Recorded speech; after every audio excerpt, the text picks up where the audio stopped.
Welcome everyone to the Med Spa Accelerator Podcast, brought to you by Everable Marketing, the go-to resource so you can get the latest hacks and best practices to market and grow a profitable medical aesthetics practice. My name is Maripili and I am obsessed with all things business, marketing, operations, numbers, and helping you grow and take your med spa to the next level. This is the Medspa Accelerator Podcast, Season 2. Hey, I'm excited to have you here with us again. Yeah, so we're glad to be back. It's always fun being here with you. We live at the same place. But no, I actually do enjoy having the conversations. And I promise we're going to try to keep this episode. We're going to try our best. Yes, under 20 minutes. Let's do it. Yeah. So today's episode, I really want to talk a little bit more about this question about what comes first, the chicken or the egg? And well, I think the chicken now. Really? You think the chicken comes first? No, I don't know. And that's what I mean. Like, this is such a rhetoric question, and I feel like people don't know exactly what's the actual answer, and I feel like there's none. And so I've been really having these conversations with people lately about should they invest. Like when it comes to investing in their business and really growing it, should they invest in how it looks, the machines, the service, or in advertising and marketing? Mm-hmm. What do you think? What comes first? Well, I mean, it's definitely a tough question, and I think for every business owner, the answer is a little bit different, exactly. Right? Because I feel like it just really depends. So if you are a new business and you are just starting off, then I would say the first thing is that you have to take all those things into consideration when it comes to you putting your budget together, right? Yeah.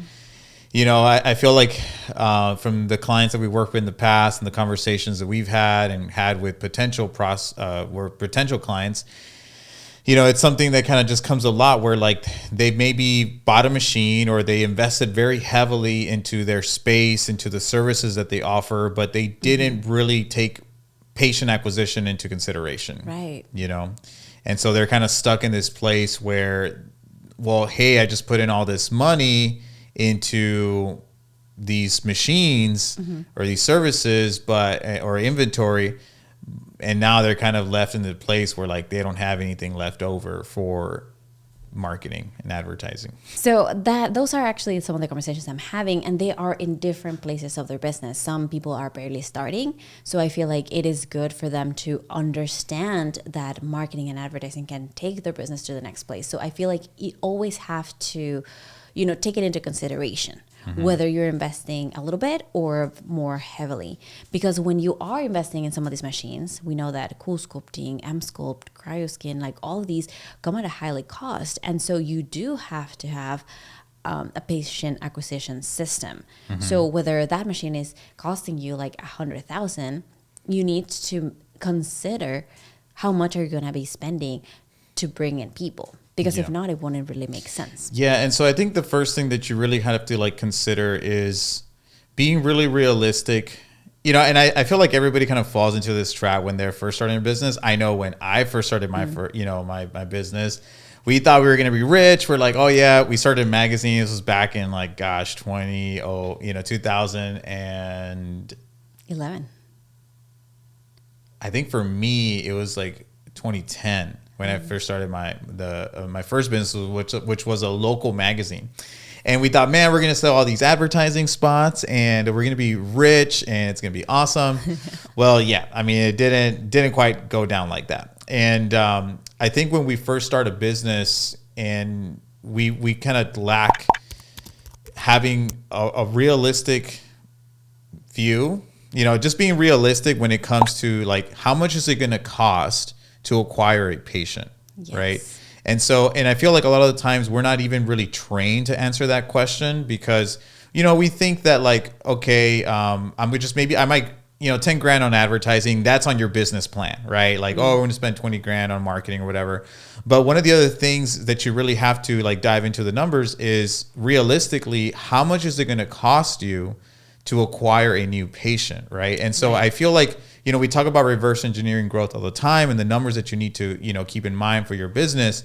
So you just like with the numbers and guys, and for everybody that's listening, like you can honestly go check out some of the previous episodes where we talk about these numbers so you can get a sense of what the average costs are. And you can even start like using those numbers for your business plan, which I think is like a really big missed opportunity, because you got to understand that you are spending, 6 figures on these machines, and then you have to really know, like, okay, well, if my cost of acquisition, let's just say it's $1,000, and then my average sell value is $4,000. Well, then now I know that, like, realistically, I can spend, let's just say $5,000 a month on advertising. Well, that means that I might get, let's just say 4 to 5 clients, right, per month. You know how much money that's going to yield. And then you can actually start doing the math and kind of working backwards to know when you're going to be profitable in your business, right? But I think the biggest thing right now is that a lot of people just don't even ask themselves that question, right? They don't know how much it's going to cost them to acquire a new patient. They don't know what their average sell value is. So it's really hard when you don't have these numbers together. It's really hard to be realistic and like, man, I'm going to invest $250,000 into this business, whether it's in machines, in the building, like furniture, staffing, like, software, like all those things.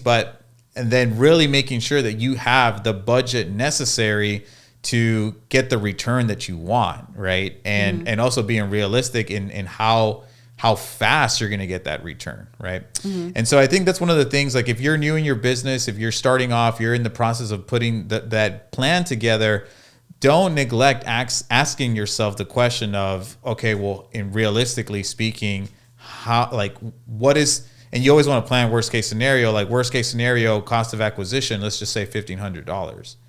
Obviously, if it's only $500, well, then you just, you increased it by, 3 times, which is amazing, but you're planning for that worst case scenario, right? And you got to make sure that you have the budget necessary, basically just be prepared for that. Yeah. The other question, and maybe I have this, this for you, and we can kind of riff off this, is like, what about for like the people that already did invest? And I think you've been having these conversations. These are people that are already invested. I think we just brought on a new client, right? We just brought on a new client where his situation was that he already invested in a new business. They've invested in, the location, the furniture. They invested in the machines, and they got best in class machines, best in class, all of them. everything, and all of them. And so it was a very large investment. Yeah. And they're kind of low on funds now, right? Yeah. And so like what do you do? Yeah, like I understand where they're coming from, because it is they're in a tough spot. But the thing is, like, okay, well, you are at a point where you already invested all of this money, but you're not getting people to come in and actually buy it. So what can you do?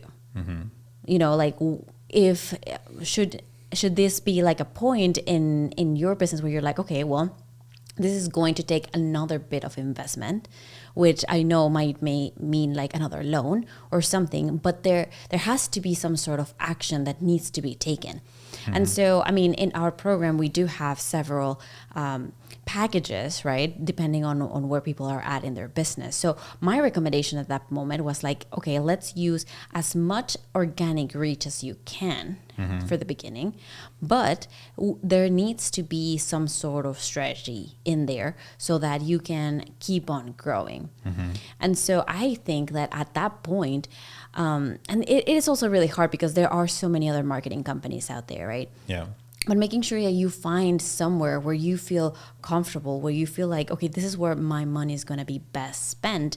And they have good strategies to move forward with what I currently have, but with a short-term plan and a long-term plan in place. For sure. So right now, like our short-term plan is like, let's do as much organic reach as we can, so we can use all of these resources. But at the same time, the long-term plan is that we understand exactly those numbers that you were talking about for them. So we can know like, hey, if the goal for them is to get to $1 million at the end of the year or in 2 years, then what does that look like investment wise? For sure. And I mean, unfortunately, like they came to us at a point where they had already invested all of this. But my recommendation to anybody that's kind of thinking about it is you have to put it as part of your budget, right? Like this machine is costing me this much, plus the patient acquisition side of it, whether that be like a Google, Facebook, marketing company, whatever that looks like. So going back to that original question of the chicken or the egg, is like there's never really an answer. My thing would be it's kind of always both. Like you just have to take it into consideration. You cannot have it as an afterthought, like, oh, maybe later I'll do it if it doesn't work out. Yeah, and you know, obviously being in business, it involves, you know, that there's risk in everything that you do, right? And so part of it is like if you already exhausted your funds into these machines and the location, et cetera, then, you know, you might have to just be okay with taking that additional risk of taking out another loan or putting it on a credit card, right? Where you can, you know, really bank on, okay, I'm going to invest this money and hopefully here in the next 30 to 60 days, I get a return off of it, right? And so you have to be comfortable with that. Now, I will kind of say and maybe present like a plan for the people that are in a situation where they just can't, you know what I mean? Like, and so I think we kind of come across like two different scenarios. Like one scenario is where maybe a doctor already has their practice. You know, they practice XYZ medicine already. So they have the nice thing about that situation is that you already have a client base. Yeah. Right. And so you have a database of patients, and then those people end up opening up a medical aesthetic practice as kind of adjacent to their current business. And so the nice thing about that is that you already have people that you can pull from, you know, that know you, like you, and trust you. Yeah, know you, like you, and trust you. And so if you're not leveraging that to help you get revenue, which then therefore you can reinvest back into your business, and then at that point actually invest in marketing and advertising, then that's, you know, that's what you need to be doing, right? Like, you know, and so this is where I think part of what we do for our clients is like the reactivation campaigns. This is what PatientGem does, where like we will grab that database and we'll start, you know, marketing to them, right? And so really trying, and now that's like, you know,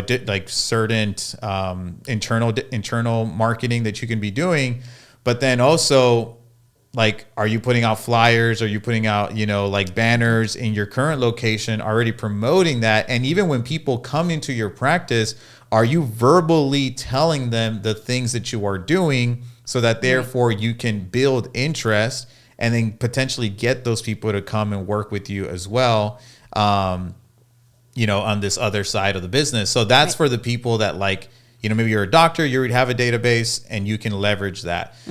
For the people... Yeah, no, I was going to say like that those are exactly like the strategies that we're talking about, where it's like, what can we do for like organic growth? Like something where that it's not very costly and that they can already do. For sure. And we actually do have an episode coming up on, you know, 3 things that you can do with like to advertise and market without any money. For sure.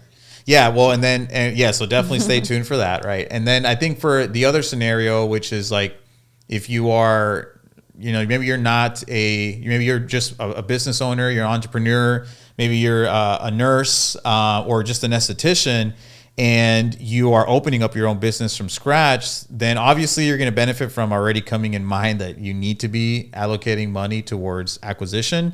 Right. But if you currently don't have funds and you kind of, you know, want to take things slow and kind of build up to it, then, you know, well, for sure, stay tuned to the next episodes. But I would say some quick things. It's just like leveraging your network, right? Like, you know, obviously most people have a social media page. Like, you know, even on your personal social media page, like you could easily go on there and literally just start telling your friends and family members of this new venture that you have going on. Right. And a lot of those people will be very supportive. And obviously you're doing something that has a lot of appeal and interest. So I'm very confident that you can get people just from that avenue alone and kind of building it from word of mouth, getting that revenue in, but really, you know, coming in with the mind of, because I feel like a lot of people fall into this trap of like, okay, I made some money, I'm going to buy another machine. And then they kind of like, they get sold on these machines and they always want to have the newest and, you know, latest thing. And it's like, dude, no, like And I feel like it comes from like they want to stand out from the competition because there are so many other practices that are coming up with the same technologies and everything, and they just feel like if I bring in more and like the biggest, newest service, like that's the way that I'm going to stand out.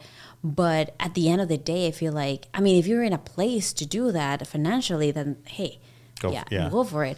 But it might also be worth thinking about, like, how can you grow what you currently have, right? And knowing that that's not the only way of standing out from the competition, right? Yeah. Like service and like customer service and your experience is also key to making that amazing offer and really standing out. But you don't have to have all of the technologies. You can niche down into something, and that be like the one thing that you're amazing at. Yeah, the one thing you're amazing at, the one thing that you're known for, and you kind of go in deep on that. And I mean, I know in the past we've spoken to businesses that were just injectables, and that was it. Like that was their entire business, and they were great at it, and their revenue was really, really good. They just did a lot of it, and so a lot of the times, and I mean, one of our mentors has told us this before. It's like, keep.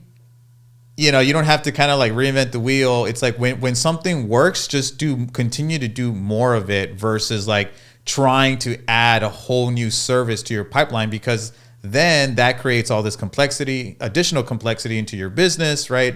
And it becomes very difficult. It just adds all this strain and drag to your business, where it's like a lot of the times if you want to grow your business, you want more revenue, it's like continue to do more of the same thing versus like trying to just add a whole new other service. So I mean, I would say like definitely leverage your network. Do your organic social media marketing and all that stuff. Those are things that anybody can do, and you can start acquiring revenue through there. But as soon as you have the funds available, then obviously you want to reinvest those into your business ASAP. Yeah, because I mean, the good thing about doing some in-market strategies is that obviously it doesn't really take that much money. It's just like the effort and time doing it, but it's not something that's that predictable. Yeah. And so we know that with patient acquisition, it is a lot more predictable. You can actually do those, like get those numbers, reverse engineer your growth. So it is something to take into consideration whenever you want to bring in another service, are barely starting, or even if you've been in business for a really long time, like there are all these new... That's Roxy. She really wants some food. There are all these things that you just need to take into consideration, right? And so that at the end of the day, that is my recommendation after talking to a lot of people that are in different stages of this like business journey. It all came down to that. Like you do need to have patient acquisition. I mean, you've told us this story yourself, right? Like trying to go knock people's doors and like getting those cold leads, like it's so bad, right? Like, yeah, I mean, it's just not a great situation to be in, Yes, and we understand that like these machines have to be paid off, and so in order to do that, you need to have a strategy in place. And so I don't know, I feel like I'm just going in circles now, but at the end of the day, that's the big recommendation. Take it into consideration whenever you're doing something. Yes. All right, guys. Well, thanks so much for tuning in. Thank you for coming to this episode. It was really cool. So stay tuned for our upcoming episodes. Definitely those 3 things that you can do for your business with zero money in advertising so you can keep growing it. And if you like this type of episode and this video, give us a like. I'll see you in our Facebook group and in the next episode. See you guys. Bye-bye. Bye.